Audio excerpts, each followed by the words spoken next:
hal Bapak Ibu berdiri malam hari, itu yang namanya tahajud, banjani atau lamanya berdiri, berbanyak istighfar waktu sahur. Yang ketiga, berbanyak sedekah. Sudah Bapak Ibu mengerti, jadi istilah berbanyak sedekah bukan artinya harus banyak dari jumlah hitungannya, tidak. Yang keempat adalah berzikir di pagi hari maupun Assalamualaikum warahmatullahi wabarakatuh. Alhamdulillahirabbil alamin. Allahumma shalli ala sayyidina Muhammad wa ala ali sayyidina Muhammad.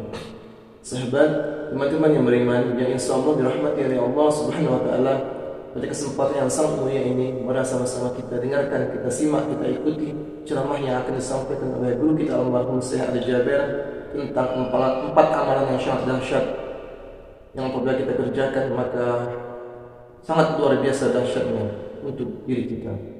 Untuk lebih jelasnya mari sama-sama kita simak tayangan ini. Dan empat hal yang menjaminkan banyak rizki, bukan memudahkan rizki. Tolong Bapak Ibu hafal, empat hal bukan menjaminkan rizki, bukan memudahkan rizki, tidak. Empat hal mendatangkan rizki kemari. Empat hal mendatangkan rezeki, teman-teman. Dengan empat hal, bukan Allah kasih kemudahan berarti kita berjalan mencari rizki Allah kasih, tidak. Bukan dikasih kemudahan, tapi di mana saja kita ada, posisi kita di mana saja, Allah datangkan rizki kepada kita. Masya Allah, Masya Allah. Yang pertama, qiyamul lail, salat malam. Yang pertama, qiyamul lail. Yang kedua, berbanyak istighfar waktu sahur. Berbanyak istighfar, Kalau Anda tidak salat malam, jangan tinggalkan istighfar waktu sahur. Waktu sahur kapan? Kira-kira 30 menit sebelum azan. Disitulah Allah sendiri memuji, Allah bangga dan senang terhadap orang yang sahur. Sampai ulama berkata, tidak ada ibadah yang terbaik di waktu sahur selain istighfar. Jadi boleh baca Quran, boleh salat malam, boleh zikir, boleh apapun, tapi yang terbaik istighfar. Fokus hanya istighfar.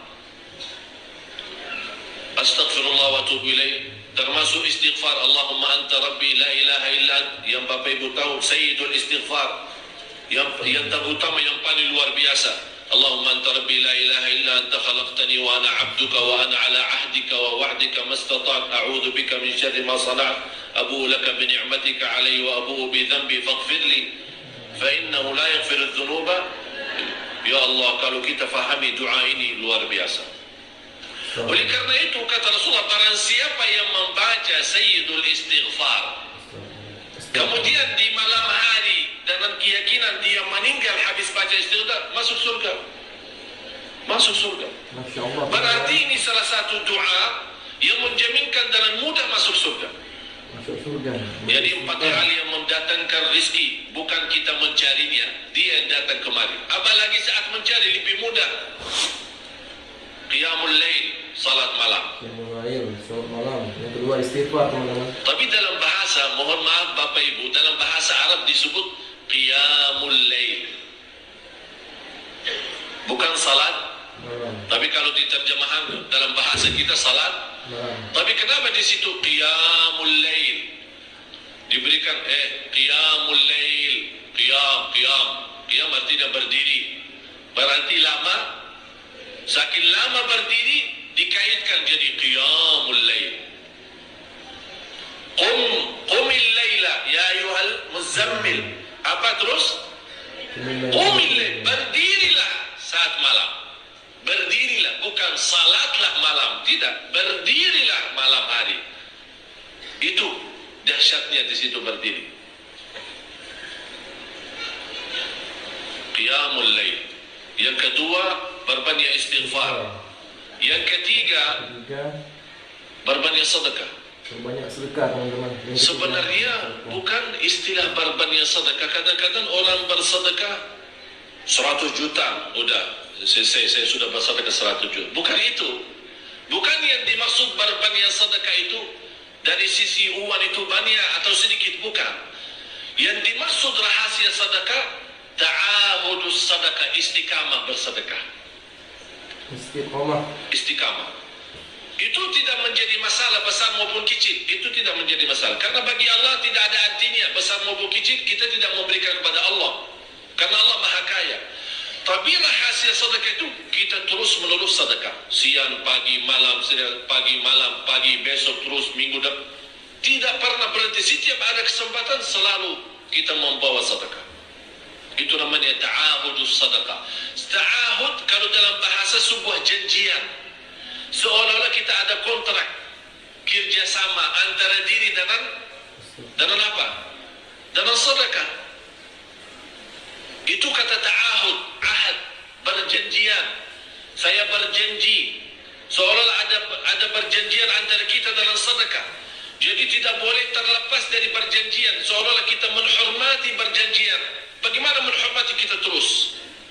Kerjasama. Kita beri, Allah ganti berkah sedekah. Kita beri lagi, Allah ganti masih terus. Kita beri, masih Allah terus ganti. Itulah dahsyatnya sedekah. Jadi Bapak Ibu, jangan nunggu hari tertentu, bulan tertentu, malam tertentu kita bersedekah. Jangan. Setiap kita merasa ada berita baik, ada berita maupun ada berita buruk yang menyakiti perasaan kita, di rumah tangga kita, anak kita, suami kita, istri kita, apapun, langsung segera sedekah. Disitulah rahasianya. Ikatkan seolah-olah kita sudah membuat perjanjian antara diri dan sedekah. Dalam segala hal, hal senang maupun hal tidak, hal bahagia maupun hal sedih, hal bangga maupun hal lagi menghadapi kesusahan, kesulitan, selalu sehat dan sakit. Terus yang keempat, zikir, berzikir pagi hari dan sore hari. Berzikir pagi hari dan sore hari. Berzikir pagi hari dan sore hari. Ini 4 hal Bapak Ibu. Berdiri malam hari, itu yang namanya tahajud, banjani atau lamanya berdiri. Berbanyak istighfar waktu sahur. Yang ketiga, berbanyak sedekah. Sudah Bapak Ibu mengerti. Jadi istilah berbanyak sedekah bukan artinya harus banyak dari jumlah hitungannya, tidak. Yang keempat adalah berzikir di pagi hari maupun petang hari. Berzikir pagi dan petang.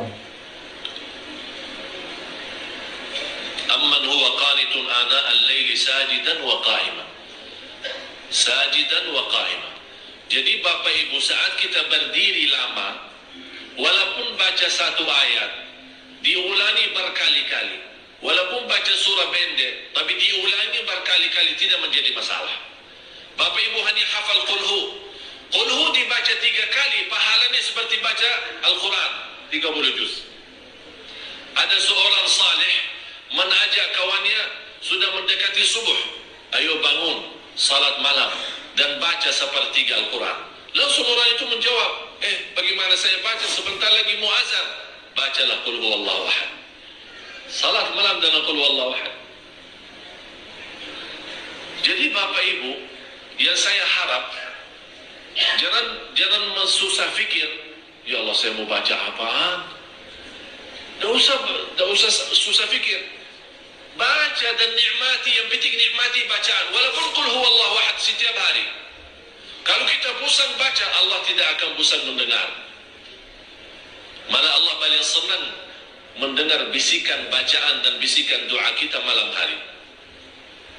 Allah paling senang mendengar bisikan doa munajat kita malam hari.